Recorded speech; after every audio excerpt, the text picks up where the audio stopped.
I am so happy to be here. I've had a ball here in Kansas City. What a wonderful festival. Joyce, all of you guys, please give them a hand. And thank you very much. Well, one thing I love about this festival is that it's indoors. A lot of storytelling festivals are outdoors in tents, and that means the plumbing is also outdoors. And I don't know if maybe, have you ever noticed at any outdoor festival you attend where there's a rank of porta potties, and that pun was unintentional, but I think it's fitting, that there's always one that is occupied all the time. You never see anybody come in, you never see anybody go out, but you always see the little red occupied bar on it. Maybe I'm just more aware of it because of an experience I had several years ago at the National Storytelling Festival in Jonesboro.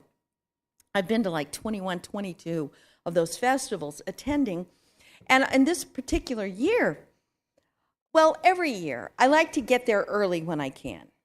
I like to get there a day early because I love to watch them set up. Now, by this time, they already have big tents set up all around town. And I like to watch them unload the chairs off the flatbed trucks. I like to watch the sound guys get the soundboards all plugged in and test, mic, check. I like to watch them test the lights and unroll all those coils. The way you know that the festival is all set up and ready to go is when the big trucks deliver the porta potties. And then you hear that diesel engine going out, and you know it's ready. And there I was. It was like Thursday night, late, about 11 o'clock. They had just driven the last of the trucks that delivered the portable toilets. I was standing there in the shadows near a place where they used to have tents down by the railroad track near the creek. And here's a row of porta potties. I'm just kind of standing between two houses, looking, feeling the electricity, feeling how quiet it is, and knowing that in 12 hours, this town is going to grow by 10,000 people. And just kind of loving, feeling alone there at night. And then I became aware of what looked like ground fog right in front of that row of porta potties. And the fog rose, and instead of just drifting away, it sort of took shape. And it took the shape of a white dress with a slender woman in it, a very pale woman, and wild red hair. And it floated up and down that row of portable toilets. And I thought, oh my gosh, I am seeing a ghost. This is so cool. I mean, I've always believed in ghosts, but I had never really seen one. I shouldn't have been surprised. I mean, Jonesboro, Tennessee considers itself to be, and is considered by many, to be one of the 10 most haunted cities in the United States. And I lived at the time in Fredericksburg, Virginia, where if you live in a house that was built before the Civil War, you have ghosts. Some of my friends were on first-name bases with the ghosts that lived in their houses. So it wasn't that I didn't believe in ghosts and all of a sudden I was a believer. It was that I was seeing my first real ghost. And it was so exciting. Well, that ghost kind of floated up and down. I heard the train coming in slow, a really slow rolling freight. And it was just such a moment for me until that ghost wheeled around and nailed me with two piercing blue eyes, just glaring at me. She did not mean me well. She started quivering, kind of like water before it's just getting ready to burst into a boil. And she started kind of floating toward me. And I thought, all right, it's time for me to get out of here, but my legs wouldn't move. I couldn't make them go. And then all of a sudden, she turned her attention from me and looked at the railroad tracks where the freight was rolling by. And I looked where she looked, and they're getting out of a freight train car.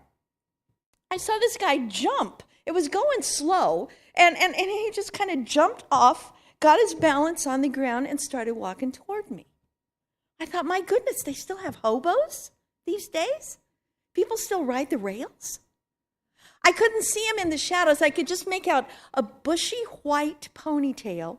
He was wearing denim jacket, jeans, boots, carrying a backpack.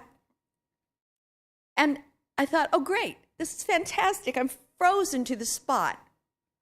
It's nighttime. I'm in a strange city, alone. No one knows where I am. There's a malevolent ghost and a strange vagrant coming toward me, and I can't move.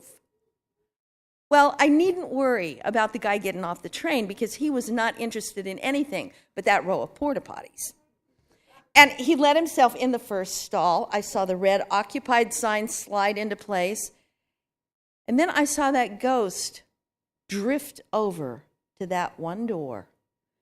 And I saw her shape quiver. And all of a sudden, I felt my legs come back to me. I turned and I ran as fast as I could back to the B&B. And I lay there in bed. It took me forever to get to sleep that night because the adrenaline was pumping. I was terrified. I was excited. I thought, I have seen a ghost. This is the coolest thing. Oh my gosh, I've seen a ghost. And I decided that the next day I would go to the Jonesboro Public Library and see if I could find out anything about the ghosts of Jonesboro. Well, the next morning at 10 o'clock, the festival started. I went to the first concerts there in the morning, and it was wonderful. And I did notice that as I was going from 10 to 10, every time I went past that particular road down there by the railroad tracks, that first toilet always said occupied, but it didn't mean anything to me. I went to the first 2 hours of concerts, and at the lunch hour, I went to the library, and there I found the Jonesboro Public Library had a whole corner of local history. They had family archives, they had plats, they had photographs, they had family papers, they had books by local authors, they had the Jonesboro Herald and Tribune going all the way back to 1836 when it was founded. They had the full run on microfiche, and they had the best resource a library can have. They had a reference librarian who grew up right there in that town. Her name was Annie Smith. She said, "You can just call me Miss Annie. How may I help you?" And I said, "Well, Miss Annie, now that the sun is shining and it's daytime, what I think I experienced last night is kind of silly. But I'll swear, last night, I was down by the railroad tracks, down by that tent there called Sisters Row, and I'll swear, I saw a ghost."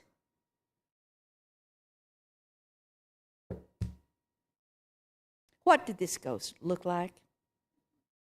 I described the ground fog and the dress coming into shape and the wild red hair and those piercing blue eyes.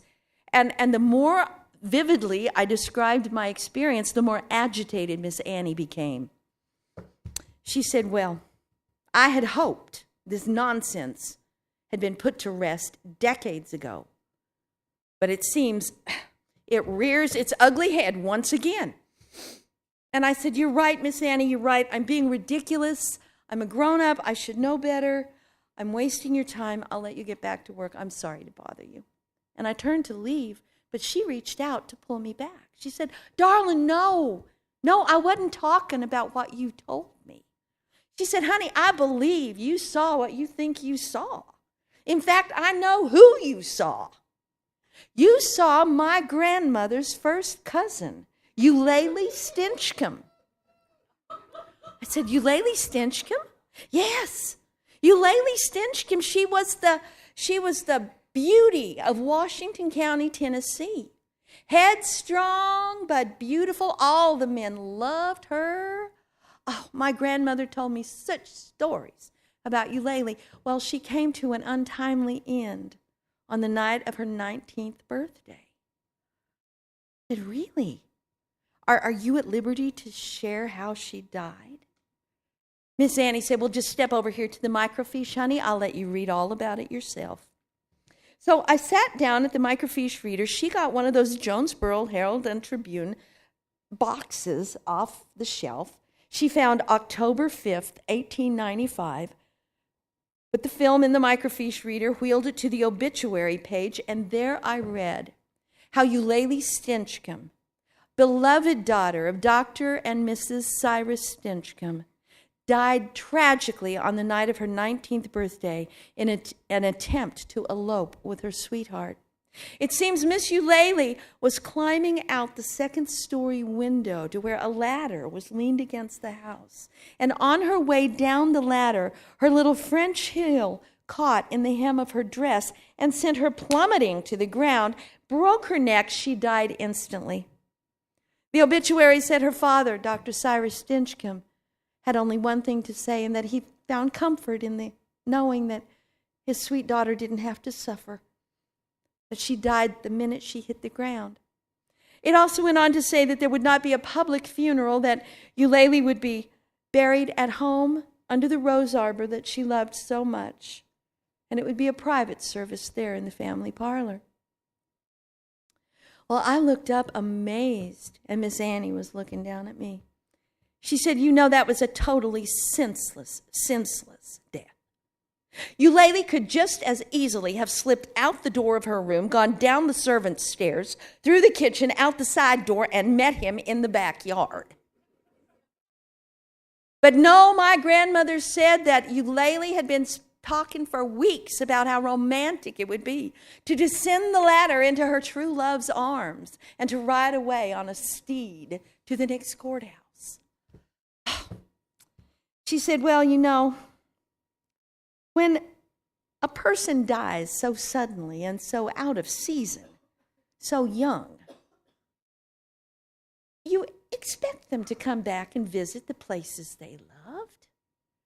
And no one was surprised when the following year, on the anniversary of Eulalie's death, her ghost was seen in town. It was only in early October that she would come, and then she would disappear. No one paid it any mind. We're used to ghosts in this town.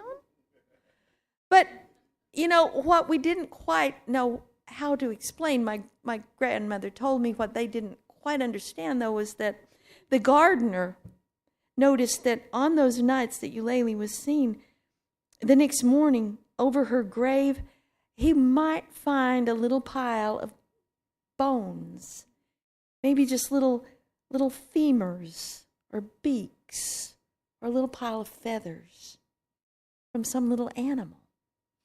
We didn't know how to explain that. Well, Grandma told me that Eulalie visited every year, early October, right about the anniversary of her death, until Dr. and Mrs. Stinchcomb both passed, and then her sightings just faded away, and everyone figured she had gone on to the next realm. That's what I figured until the first time I saw her. I was 10 years old. She said, I was a sleepwalker as a child, and on this particular autumn night, I guess I sleepwalked out of my room, down the stairs, out the door, and into the side yard, because when I came to my senses, there I was seeing that ground fog that you described so vividly. It was just as you described, too.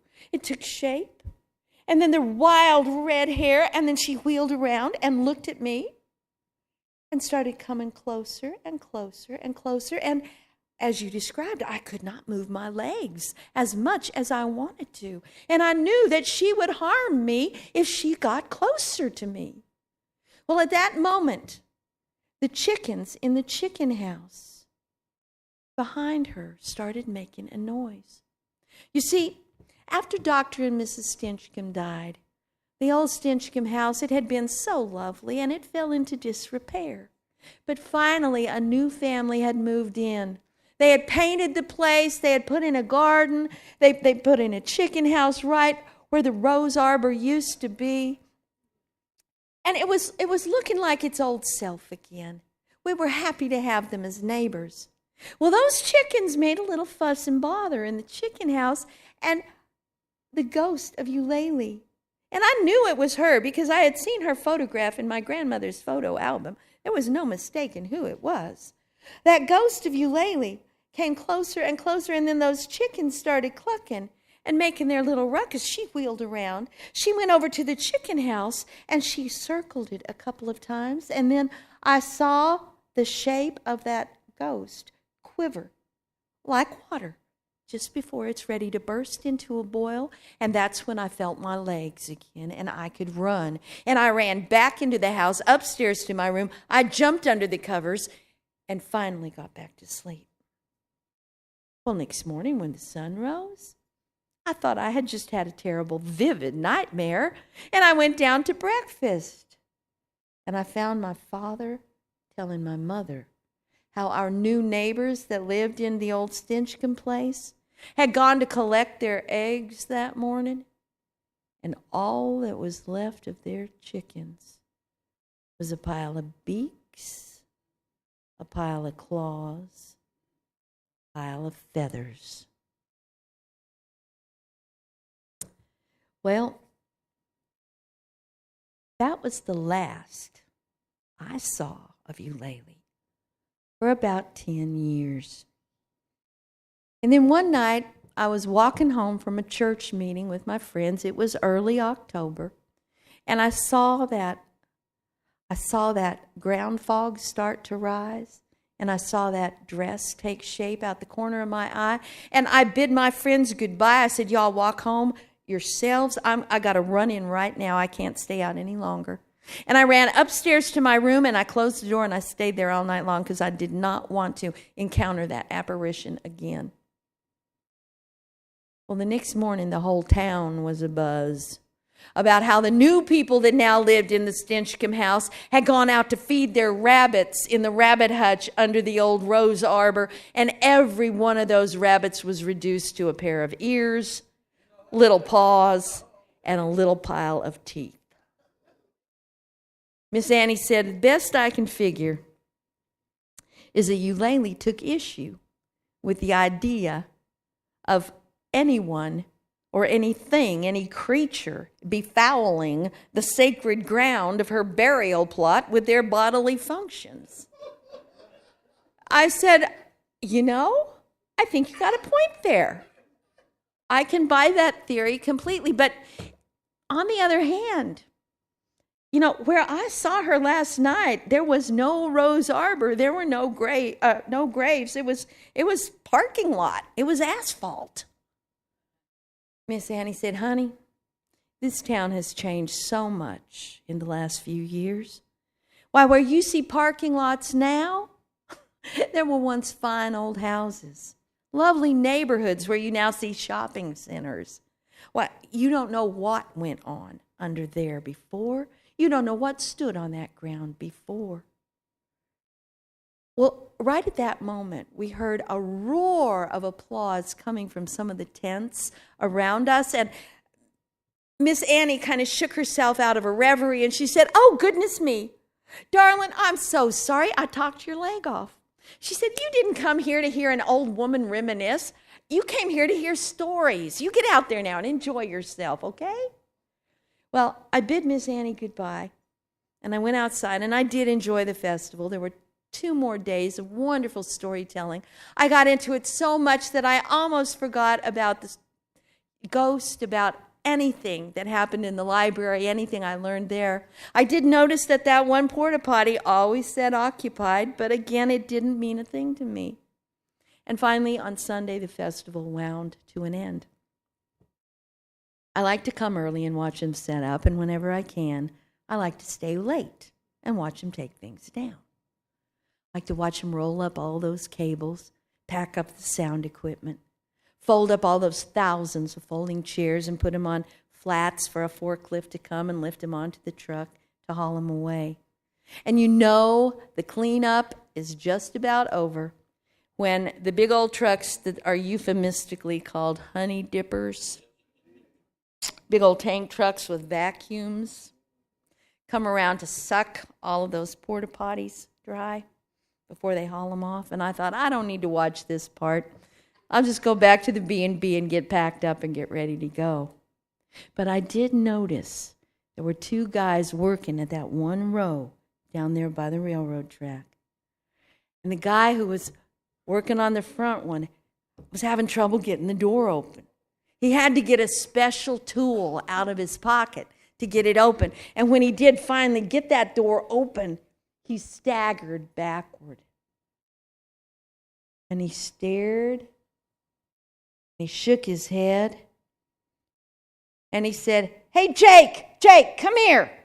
And his buddy down at the other end came and he looked. Said, "Goodness, I don't think I ever saw anything like that before. What do you think? What do you think that is?"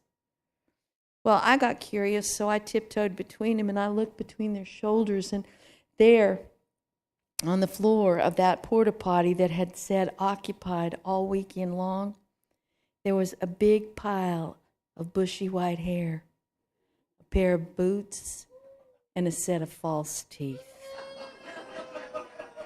Now, I hear y'all laughing, and I know you are not going to believe what I said is true.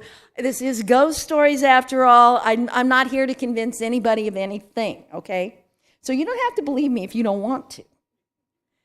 And you can say I'm silly and superstitious when I tell you that anytime I go back to that festival in Jonesboro, I do not go into those porta potties down by the railroad track. I walk the extra 3 blocks up a steep hill where I know a house never has stood. And I use those.